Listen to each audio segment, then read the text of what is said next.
Hello, everyone. This is Emilio Garcia. Welcome to another episode of the Man Gen Studio. And as always, Gaby Garcia is here with me. How are you, Gaby? Hi, Emilio. You're fine. How are you? I'm doing good. Back to action. I was Boston for the last week I came, with my mind blown away by all the things that happened there. So, really excited to share that over the next few days and weeks over our different sources of content for everybody to take some insights as much as we can share.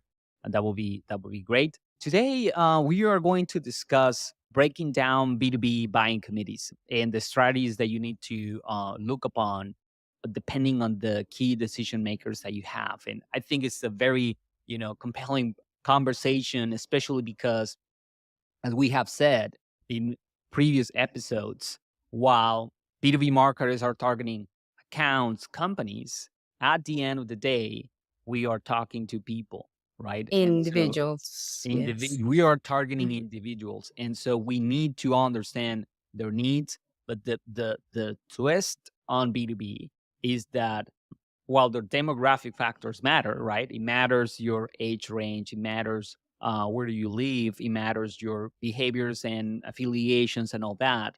The most important component would be what is your function and your role and your seniority, and especially for the buyer journey of the company, what is the role, if you want to use that word, that a person assumes during the buying process. And this is a critical difference because, for example, the biggest thing that I can say it is that there are people that individually, personally, they can be very impulsive buyers, right? Yeah. Very risk tolerance in their purchasing decisions.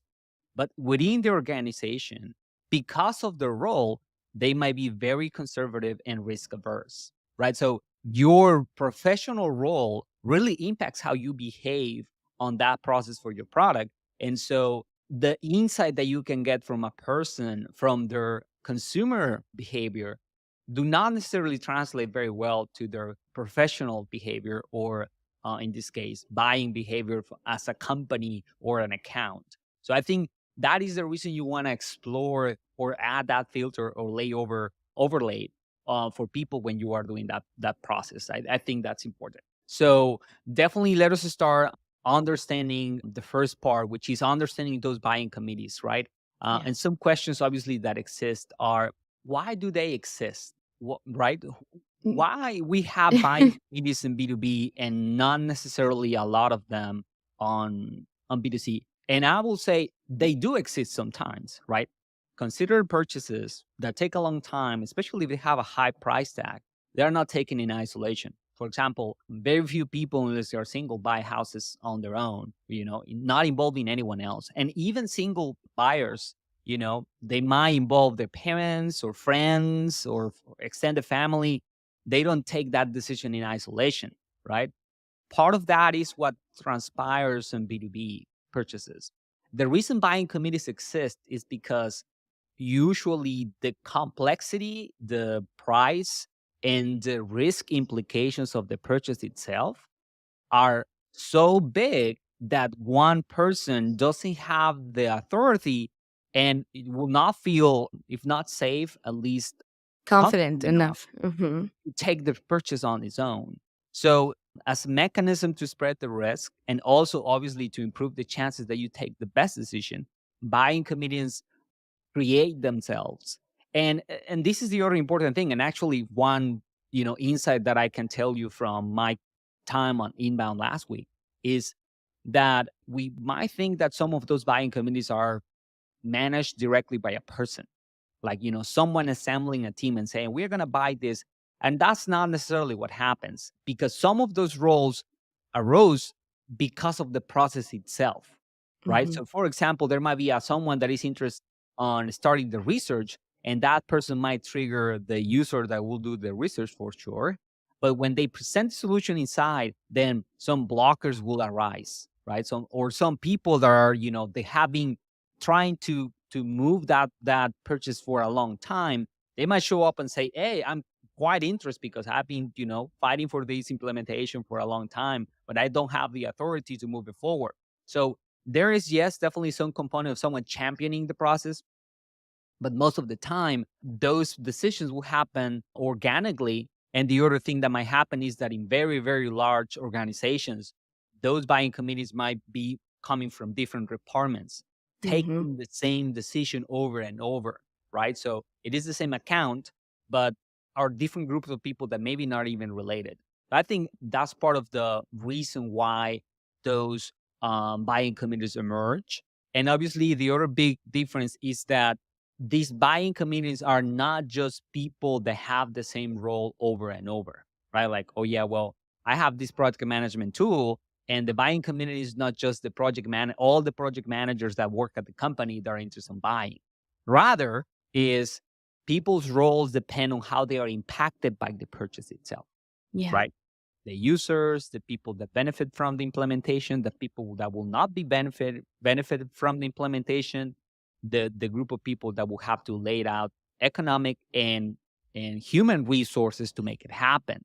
So Yeah. all those individuals will present themselves in different roles, and obviously some of them will be in favor and some of them will be against the change, right? I think laid out that it will be a good time to start talking about breaking down those roles. What are the roles that we have some there, right? There, I got some comments about that. You mentioned the importance of identifying those people, right? The ones in the comedy, and I guess that there's such a huge amount of people that will, like you said, be part of those committees, and the roles that they may have might vary on the way that they provide even solutions to the company itself.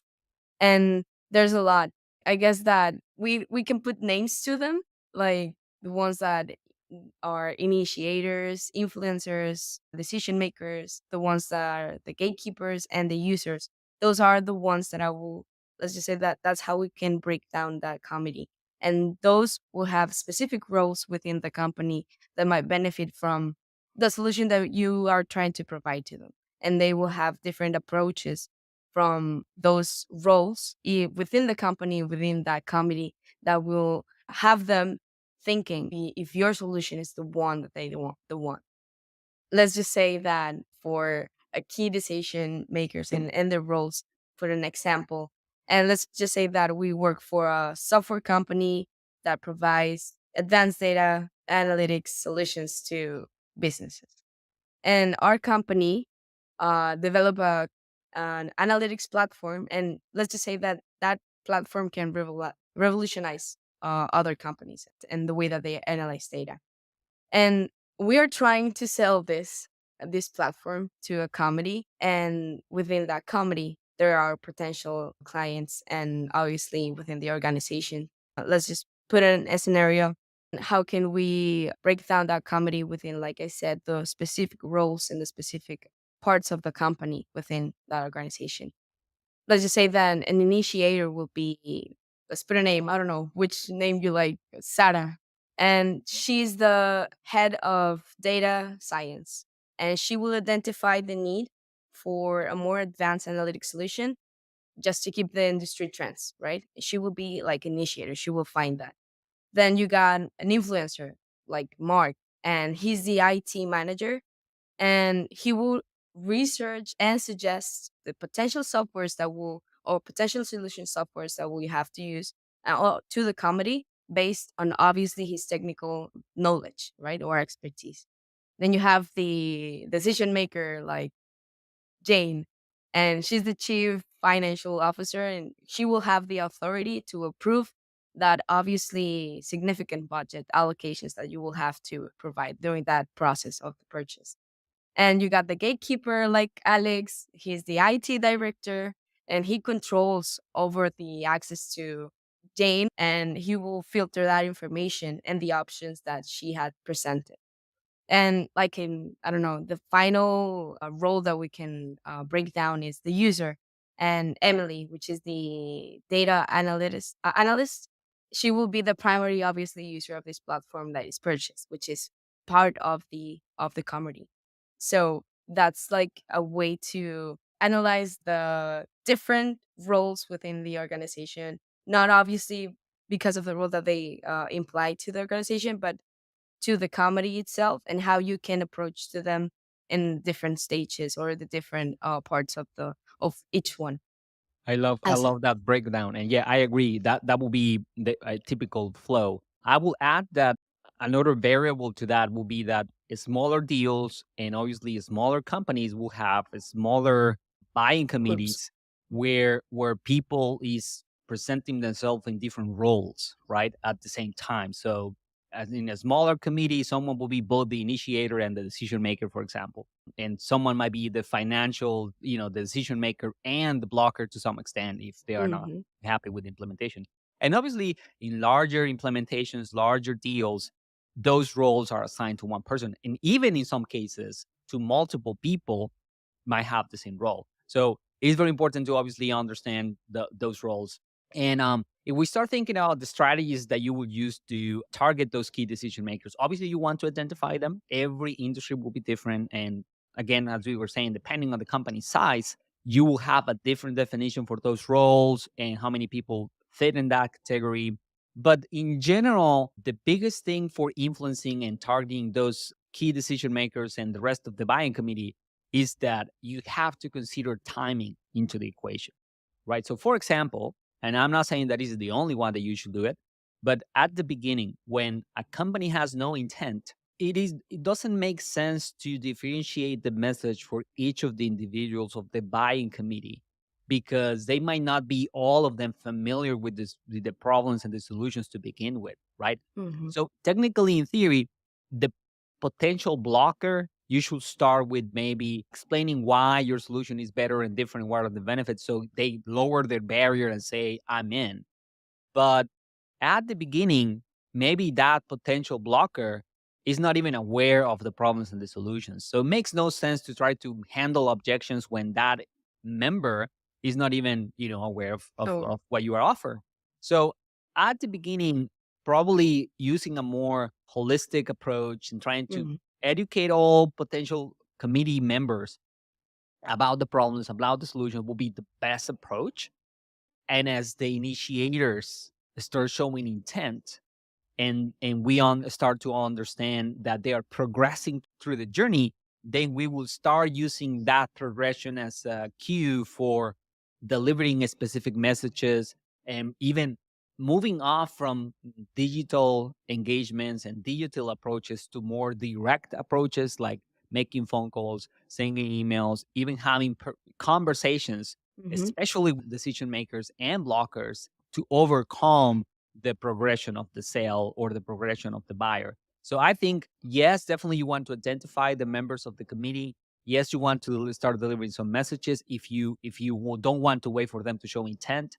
But at the beginning, you don't have to make it super complex. I think at the beginning, it's just awareness, association between the problem that you solve and your brand. That is the first thing that you got to solve, right? That people understand that for what you do, there's a company, yours, and so if they can remember when they see the logo, what is it that you do, then you have won already half of the battle, right? After they start researching, that's when it start making sense to differentiate the message and start, providing the right information and to a deeper level, the conversations that each of the members of the committee needs to understand. Mhm. I think that's an important thing to do.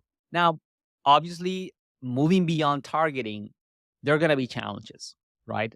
And I feel there are many things that you can say about challenges to overcome when you are working with buying committees.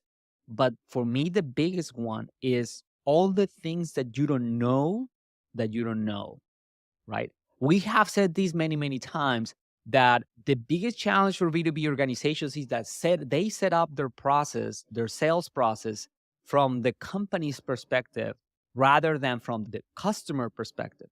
If your deal stages are identify the need, I set up a meeting, I sent a contract, I requested. So if it's always from the company perspective, you have a challenge because you are not putting yourself in the shoes of the customer. And so rather you have to flip it and say, well, what is potentially going on their side that Mhm. I'm not aware of that might derail this sale? Right. And this is probably the biggest reason why we insist a lot on how demand generation programs are helpful for B2B sales. Because I was actually another insight that I remember I got from inbound.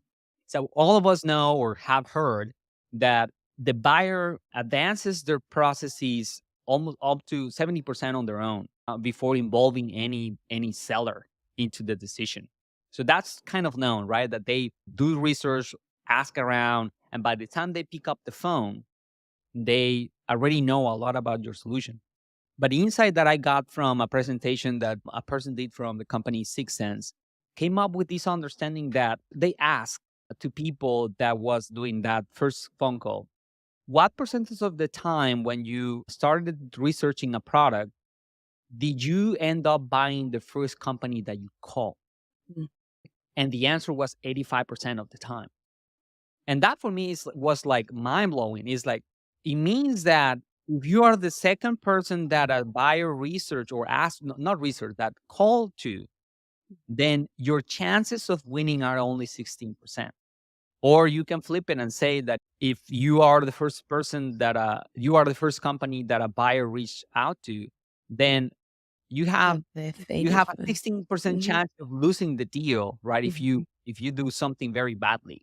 Mhm. Um, so those are the things that you don't know. The conversations that happen outside of your buying process are the ones that you want to discover the most, and where B2B sales become sale, right? So it's important to know, discover the community. If someone reach out to you and you identify it as an influencer, who is the decision maker? Who are the Mhm. potential blockers? Who are the potential users? If they call you, are they obviously the buyer sometimes will not release this information, but ideally is how many of the other competitors are they evaluating? And if you can get are we the first one that you call? That will be also amazing to know because it Yeah. will give you a high probability of winning. And obviously, it means that you educated that buyer in the past, right? That is not the first time that they heard of you from you. So I think one of the biggest challenges to overcome for working with B2B buying communities is discovering as much information as possible of what's happening on their turf, not what's happening on your turf, right? And that's where because you are making assumptions, you can use advertising and other channels to answer the questions, handle objections, discovering the buying committee, and so improving the chances of you succeeding and making the sale. I think that's probably one of the biggest advice that I might have for everybody that is listening right now. I think that's pretty much for this. Will be a short episode, which I like, right? Insight right away. So just to summarize it, as we discussed, buying committees are important to B2B sales because usually the size of the sale, the complexity of the decision, and the risk associated cannot be assumed on one person, right? And Sure. so users come up end up involving willingly or not other individuals in the company, and you as a seller have to understand the dynamic of that group to cater to the right message. Obviously, you want to target that buying committee as soon as possible, as soon as you have identified the account. But one quick recommendation is at the beginning, you don't have to differentiate the message right away. It's better to just start implementing the concept of associating the problem and solution with your brand. And when users start engaging, especially when you have that initiator researching around, that's when you start to differentiate the message and use different channels of communications to make a deeper impact. And finally, we said that if you want to overcome challenges on that decision making process, probably the biggest challenge that you have is all the things that you don't know that are happening on the buyer side, right? Who are the members of the committee? What is their influence, and what are questions are they asking? As much as you can learn from outside sources about that, and obviously asking your point of contact and building that rapport so they can share with you all that kind of information, the higher will be the chances that your sales process will be a successful one and that you will win the business of that prospect. So, with that being said, I think we are done for today. And as always, I want to invite you all to our next episode. And Be on the lookout for more sessions. We continue to make more episodes on our webinars where we actually show, some of the techniques that we use and tactics that you can implement right away. And I don't know, Gabi, if you have any other comment. Not just only just invite people that to our website. If you find this podcast informative and valuable, which I know you will, because Emilio has a great way to make you know these things, and you already heard him. He went to inbound, so he had a lot of information to share with you guys. And we invite you to subscribe you for more in-depth discussions that we're gonna have, even though on our webinars are heading a week ahead, right? I guess that's the one. And obviously they're all related to businesses, marketing, and obviously the strategies that you will have to implement nowadays. So I encourage you guys to follow us, and thank you for being on another episode with us. Thank you. Until next one. Bye. See you, Emilio. Bye.